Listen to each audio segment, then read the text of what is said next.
This is episode 56 of Pausing on the Prophets.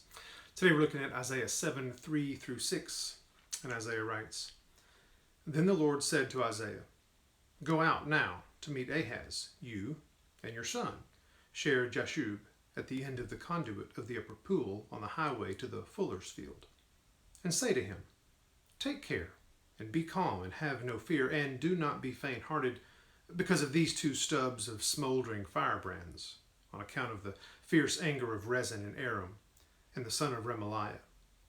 Because Aram with Ephraim, and the son of Remaliah, has planned evil against you, saying, Let us go up against Judah, and terrorize it, and make for ourselves a breach in its walls, and set up the son of Teviel as king in the midst of it. First, as Isaiah meets Ahaz while he's inspecting the city's water supply, in the face of an impending siege, Isaiah brings his son as a sort of living oracle. His name means a remnant will return. And that's both good news and bad news. It's bad news in that a remnant implies a loss of a greater number, and return here implies some will not return. In other words, judgment is coming. But it's also good news. There will not be complete destruction. What Ahaz heard or understood by this living oracle is certainly not clear. What is clear is he is worrying over Aram and Israel's desire to force him into an alliance or replace him entirely as everyone faces the onslaught of the Assyrians. And let's not minimize his worry. From his perspective, the danger is very real. But what does Isaiah say? Take care.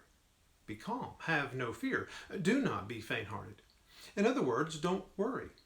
But also think about what you're about to do in setting your hope on Assyria. Isaiah warns him against trusting in a foreign power instead of the power of God.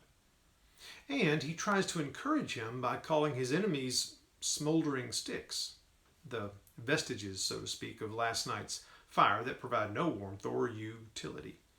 In other words, they're powerless. Ahaz is being called to a position of faith and to remember that God is faithful.